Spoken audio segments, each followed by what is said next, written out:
Welcome back, everybody, to another episode of Gemology for Schmucks. My name is Peter Nelson, and I'm here to guide you in everything you need to know about gemstones. In today's topic, I would like to address a very astute question that I've gotten from a number of you who have reached out to me when I talked about clarity.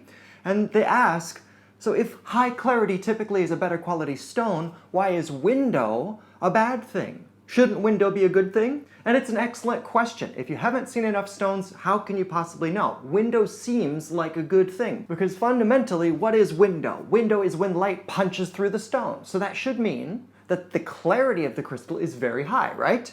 It's a decent assumption. But the problem is that window is not caused by high quality crystal, it's caused by the angles on the pavilion, how the stone is cut. So let me show you some stones and we'll see if we can make some sense out of this. The one on the far right we can see is a deeper red, and the two on the left we can see are a very similar shade of pink. I chose the one on the right because it gives you a clear example of what lower clarity looks like. And the two on the left are a very similar level of clarity and a very similar color of pink. So the one on the right is a bit cloudier and a different color, and these two on the left have some play of life. But if you look at the outsides of the stone, you can see the one on the far left has this big old hole in the middle, and then most of the life of that stone, the dancing pink, is around the outside in a kind of a donut shape. The one on the right has a much larger area of light reflection, that dancing pink light, and it also has a small window in the middle. But as far as the two stones are concerned, the one on the left has a much larger window and much less area of reflected light. The one on the right, the center stone, has a lot more area of reflected light and a much smaller window. Especially if these are set in earrings, that central stone will not really catch your eye as having any kind of a defect. People don't really sit still very well. So as long as it keeps moving, or if you look at it from certain angles, you won't see that window at all. But that one on the left doesn't really give you enough of a feeling of color coverage. So its visual impact is lower. Because fundamentally that's what window is. Window is something that lets the light in and through,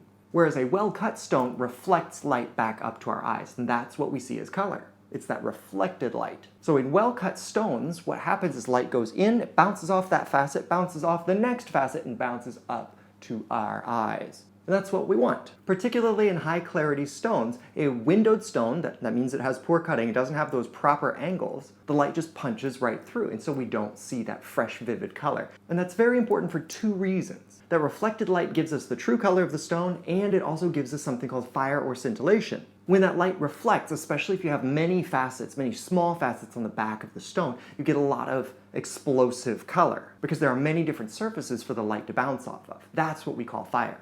So between the color and that fire or scintillation, they're the same thing, that's what gives us a sense of life in the stone.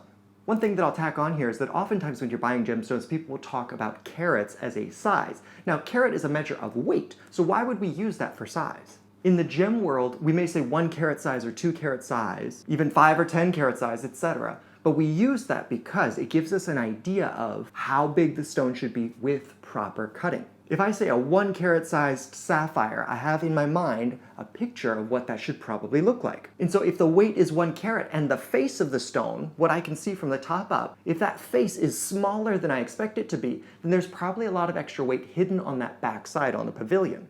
And that in turn is going to mean that the pavilion was cut with very steep angles, and it probably has that other cutting defect that we call extinction. And extinction shows up to us as black facets. So too steep of an angle gives us extinction, and too shallow of an angle is what gives us window. Neither of them give us those ideal colors that we want to get out of that gemstone crystal body. So if I say I want a 1 carat sized sapphire and I see a bigger face than I expect, then that probably means that the stone is windowed. Because if it's covering this much space on the face, then something must be missing on the pavilion side. If you're dealing with lower clarity stones, then that can be okay, because the lower clarity can distract you from the window. But either way, you're talking about a subpar stone. It will probably be less expensive, because obviously there's less weight, but at the end of the day, if we're buying gemstones, we're buying them for their beauty and their rarity. So it's better to buy stones that have a lot of life, great color, and that collectible value.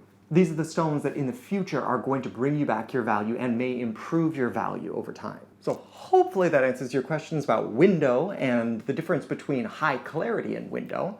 And if you have any other questions or you'd like to learn more, you're welcome to come to my website at gemshepherd.com, where I have other companion articles where you can read at your own pace and explore other topics in gemstones and investing in gemstones. You can also contact me directly through that page. And that's all I've got for today. So if you'd like, hit that like button, hit that subscribe button, leave me a comment down below, tell all of your friends about it, and until next time, I'll say bye-bye.